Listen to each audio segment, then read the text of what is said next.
This video is for educational and informational purposes only. Please do your own research before applying. సచివాలయం assistant ఉద్యోగాల కోసం recruitment చేసేందుకు అఫీషియల్గా notification అయితే వచ్చేసింది.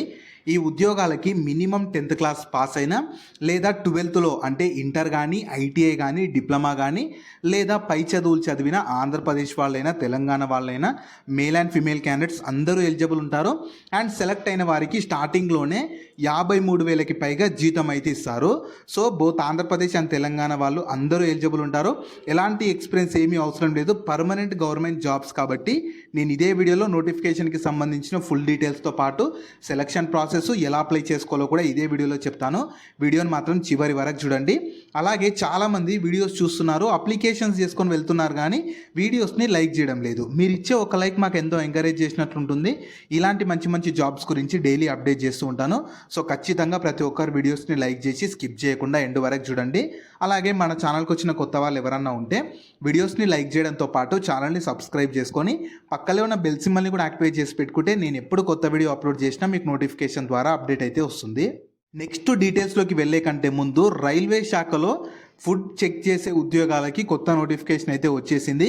వీటికి ఎలాంటి ఎగ్జామ్ లేకుండా ఎలాంటి అప్లికేషన్ ఫీ తీసుకోకుండా సెలెక్షన్ చేస్తారు.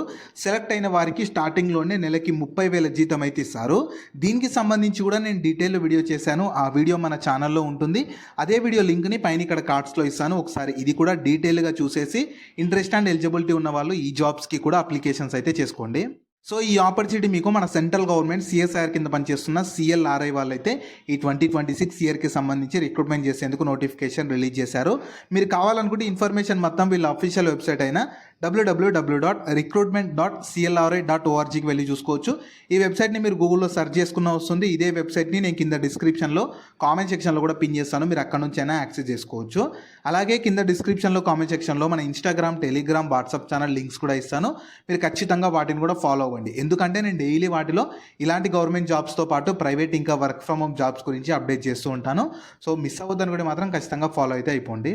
సో ఫస్ట్ నోటిఫికేషన్ ఎవరు చూస్తే రిక్రూట్మెంట్ చేస్తున్న కంపెనీ మీకు సిఎస్ఐఆర్ కింద పనిచేస్తున్న సిఎల్ఆర్ఐ వాళ్ళైతే మీకు స్టెనోగ్రాఫరు ఈ రకరకాల వేకెన్సీస్ కోసం రిక్రూట్మెంట్ చేస్తున్నారు. సో నేను ఇదే వీడియోలో మీకు వేకెన్సీస్, శాలరీ, ఉండాల్సిన qualification, important dates, selection process everything చెప్తాను. స్కిప్ చేయకుండా ఎండ్ వరకు చూడండి.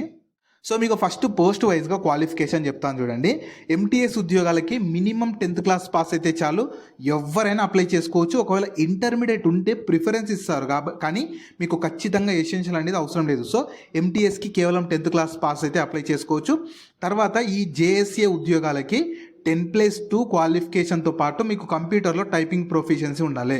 కింద వాళ్ళు ఇక్కడ నోట్లో ఒక పాయింట్ ఇచ్చారు చూడండి, 3 year diploma after 10th is treated as equivalent to 12th standard. అంటే మీరు 12th స్టాండర్డ్ అంటే ఐటీఐ వస్తుంది, డిప్లొమా వస్తుంది, ఇంటర్ కూడా వస్తుంది. అంటే 3 years డిప్లొమాను కూడా 12th స్టాండర్డ్తో మీరు సేమ్ అయితే కంపేర్ చేస్తామని చెప్పి వాళ్ళు క్లియర్గా ఇచ్చారు, ఈక్వలెంట్ తోటి తీసుకుంటామని చెప్పి.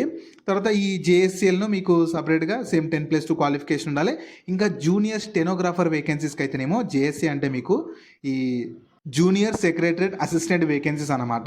సో వాటికి కూడా 10+2 ఉండాలి. జూనియర్ స్టెనోగ్రాఫర్ వేకెన్సీస్ కూడా 10+2తో పాటు స్టెనోగ్రఫీకి సంబంధించిన ప్రొఫిషియన్సీ అయితే ఉండాలి. సో ఇలా మీకు ఎంటీఎస్కి ఏమో 10th తర్వాత ఉండాలి, జేఎస్సీ వేకెన్సీస్ అంటే ఈ సెక్రటరేట్ అసిస్టెంట్ వేకెన్సీస్కి ఏమో 10+2 ఉండాలి. దాంతోపాటు కంప్యూటర్ టైపింగ్ నాలెడ్జ్ ఉండాలి. అదే జూనియర్ స్టెనోగ్రాఫర్ వేకెన్సీస్కి అయితే 10+2తో పాటు స్టెనోగ్రఫీలో ప్రొఫిషియన్సీ ఉంటే సరిపోతుంది. ఎవరైనా ఈ జాబ్స్కి అప్లికేషన్స్ అయితే చేసుకోవచ్చు.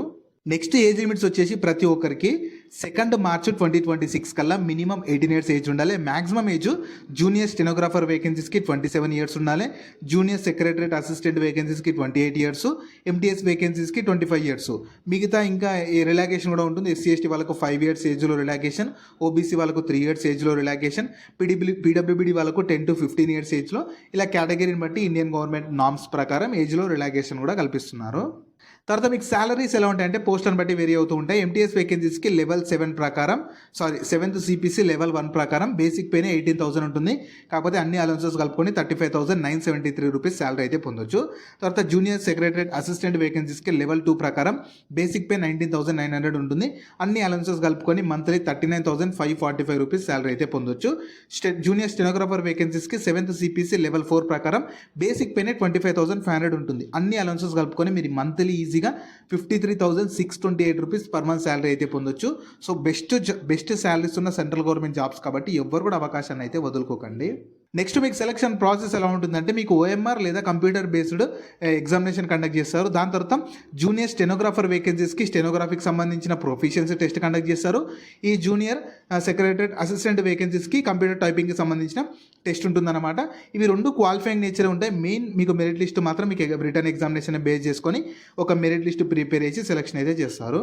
నెక్స్ట్ ఈ జూనియర్ స్టెనోగ్రఫీకి ఎగ్జామినేషన్ ప్యాటర్న్ చూడండి. జనరల్ ఇంటెలిజెన్స్, రీజనింగ్ నుంచి ఇంకా జనరల్ అవేర్నెస్ నుంచి 50 క్వశ్చన్స్ 50 మార్క్స్. తర్వాత మీకు ఇంగ్లీష్ లాంగ్వేజ్ అండ్ కాంప్రిహెన్షన్ నుంచి 100 questions 100 marks. Total 200 questions 200 marks ఉంటుంది. 2 అవర్స్ డ్యూరేషన్ ఇస్తారు. ఈచ్ క్వశ్చన్ క్యారీస్ 1 మార్క్ ఉంటుంది. 1/4 నెగిటివ్, 0.25 నెగిటివ్ ఉంటుంది. మీరు ఒకటి రైట్ పెడితే 1 మార్క్ ఇస్తారు, కానీ 4 తప్పు పెడితే ఒకటి మార్క్ కట్ చేస్తారు. కాబట్టి ఖచ్చితంగా తెలిసినవే పెట్టడానికి ట్రై అయితే చేయండి. తర్వాత జూనియర్ సెక్రటరేట్ అసిస్టెంట్ వేకెన్సీస్కి పేపర్ 1 ఉంటుంది, పేపర్ 3 అంటే మీకు ఇలా మీకు పేపర్స్ డివైడ్ చేశారు. దీనిలో ఏంటంటే ఫస్ట్ దాంట్లో మీకు మెంటల్ ఎబిలిటీ టెస్ట్ ఉంటుంది. 100 క్వశ్చన్స్ ఉంటాయి. జనరల్ అవేర్నెస్ ఇంగ్లీష్ లాంగ్వేజ్ నుంచి 50 క్వశ్చన్స్. 2.5 అవర్స్ టైం ఇస్తారు. Total 200 questions 200 marks. మీకు ఈచ్ క్వశ్చన్ క్యారీస్ 1 మార్క్ ఉంటుంది. ఎలాంటి నెగిటివ్ లేదు, అంటే మీకు ఈ మెంటల్ ఎబిలిటీ టెస్ట్కి అయితే ఎలాంటి నెగిటివ్ లేదు.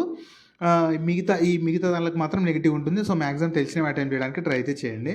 సో ఇంపార్టెంట్ డేట్స్ వచ్చేసి మీకు ఆల్రెడీ అప్లికేషన్స్ అనేది 23 జనవరి నుంచి స్టార్ట్ అయిపోయింది. అప్లై చేసుకోవడానికి చివరి తేదీ మాత్రం మీకు 2 మార్చ్ వరకు ఉంది. సో టైం అయితే చాలా ఎక్కువనే ఉంది. కాకపోతే మీరు ఎలిజిబిలిటీ ఉంది, మంచి సెంట్రల్ గవర్నమెంట్ జాబ్ కావాలనుకునే వాళ్ళు వెంటనే అప్లికేషన్ చేసుకొని మీరు ఎగ్జామ్ ప్యాటర్న్ని బట్టి ప్రిపరేషన్ కూడా స్టార్ట్ చేశారంటే మీకు ఈజీ అయితే అవుతుంది. తర్వాత అప్లికేషన్ ఫీ చూడండి. మీకు ఫస్ట్ ఎక్స్ సర్వీస్ వాళ్ళకి ఎలాంటి అప్లికేషన్ ఫీ లేదు. ఉమెన్, ఎస్సీ, ఎస్టీ, పీడబ్ల్యూబీ వాళ్ళకి కూడా ఎలాంటి అప్లికేషన్ ఫీ లేదు. మిగతా వాళ్ళలో మెయిల్స్కి 500 రూపీస్ ఉంటుంది. ఇది ఎస్బీఐ కలెక్టర్ ద్వారా పే చేయాలి. ఇది అఫీషియల్గా సిఎస్ఆర్ కింద పనిచేస్తున్న సిఎల్ఆర్ఐ వాళ్ళే ఛార్జ్ చేస్తున్నారు. మీరు బయట ఎక్కడ పే చేయాల్సిన అవసరం లేదు. వీళ్ళు అఫీషియల్ వెబ్సైట్లోనే అప్లికేషన్ చేసుకున్నప్పుడు ఎస్బీఐ కలెక్టర్ ద్వారా చేయాల్సి ఉంటుంది. సో మీకు అప్లికేషన్ ప్రాసెస్ ఫస్ట్ నేను చెప్తాను చూడండి. ఏంటంటే ఫస్ట్ వీళ్ళ అఫీషియల్ వెబ్సైట్ అయినా recruitment.clra.org వెళ్ళాలి. ఈ వెబ్సైట్ని మీరు గూగుల్లో సెర్చ్ చేసుకుని వస్తుంది. ఇదే వెబ్సైట్ నేను డైరెక్ట్ కింద డిస్క్రిప్షన్లో కామెంట్ సెక్షన్లో ఇస్తాను. మీరు అక్కడ నుంచి యాక్సెస్ చేసుకోవచ్చు. మీకు ఆల్రెడీ అకౌంట్ ఉంటే లాగిన్ అయిపోవాలి. అకౌంట్ లేకపోతే రిజిస్టర్ చేసుకొని మీ డీటెయిల్స్ అన్ని ఇచ్చేసి ఫోటో, సిగ్నేచరు అవన్నీ ఏమైనా అడిగితే అవి కూడా ఇచ్చేసి ఈ అప్లికేషన్ ఫీ ఉన్న వాళ్ళు ఎస్బీఐ కలెక్టర్ ద్వారా పే చేసి అప్లికేషన్ సబ్మిట్ చేస్తే మీకు లాస్ట్కి ఒక అప్లికేషన్ ఫామ్ వస్తుంది. దాన్ని ప్రింట్అవుట్ తీసి పెట్టుకుంటే మీకు ఫర్దర్గా డీవీ అప్పుడు కానీ ఫర్దర్ సెలెక్షన్ అప్పుడు యూజ్ అయితే అవుతుంది. ఓన్లీ మీరు ఆన్లైన్లో అప్లై చేసుకోవాలి. ఎలాంటి హార్డ్ కాపీస్ పంపించడం కానీ ఏమి చేయాల్సిన అవసరం లేదు. కేవలం ఆన్లైన్లో అప్లై చేసుకొని మీ అప్లికేషన్ అయితే కంప్లీట్ అయిపోతుంది. జాబ్ లింక్ని వీడియో కింద డిస్క్రిప్షన్లో అలాగే కామెంట్ సెక్షన్లో పిన్ చేసా. ఫస్ట్ లింక్ ఓపెన్ చేస్తే ఇలా వెబ్సైట్ ఓపెన్ అవుతుంది. అందులో జాబ్ ఫుల్ డీటెయిల్స్ ఉంటాయి. చూసాక కిందకి స్క్రోల్ చేస్తే నోటిఫికేషన్ PDF ఉంటుంది. దాన్ని డౌన్లోడ్ చేసుకొని డీటెయిల్స్ అన్ని చెక్ చేశాక కిందనే అప్లై లింక్ ఉంటుంది. దానిపైన క్లిక్ చేస్తే ఇలా స్క్రీన్ మీద కనిపిస్తుంది వీళ్ళ అఫీషియల్ వెబ్సైట్ recruitment.clra.org ఓపెన్ అవుతుంది. ఇందులో ఏంటంటే కిందకి స్క్రోల్ చేయాలి. మీకు యాక్చువల్గా ఈ లింక్ అనేది అంటే ఈ వెబ్సైట్ అనేది ప్రజెంట్ ఏదో అండర్ మెయింటెనెన్స్లో ఉందంట. వెరీ షార్ట్లీ మీకు ఈ మెయింటెనెన్స్ కంప్లీట్ చేసి మీకు లింక్ అనేది యాక్టివేట్ చేస్తామని చెప్తున్నారు. సో వాళ్ళ అఫీషియల్ వెబ్సైట్లోని ఇది మీకు వచ్చిందనమాట. మీరు వెయిట్ చేస్తుండే నేను కింద డిస్క్రిప్షన్లో కామెంట్ సెక్షన్లో లింక్ ఇస్తాను. మీరు దాన్ని చెక్ చేస్తూ ఉండండి. యాక్టివేట్ అయిన వెంటనే అప్లికేషన్ చేసుకుంటే మీ అప్లికేషన్ అయితే కంప్లీట్ అయిపోతుంది. వాళ్ళు ఫర్దర్గా మీకు ఎగ్జామ్స్ కండక్ట్ చేసి సెలెక్షన్ చేసి జాబ్ అయితే ఇస్తారు. ఈ ఆపర్చునిటీ మీకు మన సెంట్రల్ గవర్నమెంట్ సిఎస్ఆర్ కింద పనిచేస్తున్న సిఎల్ఆర్ఐ అంటే సెంట్రల్ లెదర్ రీసెర్చ్ ఇన్స్టిట్యూట్ వాళ్ళైతే మీకు జూనియర్ స్టెనోగ్రాఫర్ ఒకటి, జూనియర్ సెక్రటరేట్ అసిస్టెంట్ ఒకటి, ఎంటీఎస్ మల్టీ టాస్కింగ్ స్టాఫ్ ఈ 3 టైప్స్ ఆఫ్ వేకెన్సీస్ కోసం రిక్రూట్మెంట్ చేసేందుకు అఫీషియల్గా నోటిఫికేషన్ అయితే రిలీజ్ చేశారు. సో మంచి సెంట్రల్ గవర్నమెంట్ జాబ్స్, సచివాలయ అసిస్టెంట్ లెవెల్ ఉద్యోగాలు అనమాట. చాలా మంచి శాలరీ ఉంటుంది. ఎవ్వరు కూడా క్వాలిఫికేషన్ ఉండి మంచి సెంట్రల్ గవర్నమెంట్ పర్మనెంట్ జాబ్ చేయాలనుకునే వాళ్ళు ఎవ్వరు కూడా ఈ అవకాశాన్ని అయితే వదులుకోకండి. సో వీటికి సంబంధించిన లింక్స్ అన్ని వీడియో కింద డిస్క్రిప్షన్లో అలాగే కామెంట్ సెక్షన్లో పిన్ చేసా చూడండి. అలాగే మీ ఫ్రెండ్స్ అండ్ ఫ్యామిలీ మెంబర్స్ అందరికి కూడా షేర్ చేయడం మాత్రం మర్చిపోకండి. మీకు జాబ్స్ గురించి ఎలాంటి డౌట్స్ ఉన్నా సరే కింద కామెంట్స్లో అడగండి. నేను ప్రతి కామెంట్కి రిప్లై అయితే ఇస్తాను.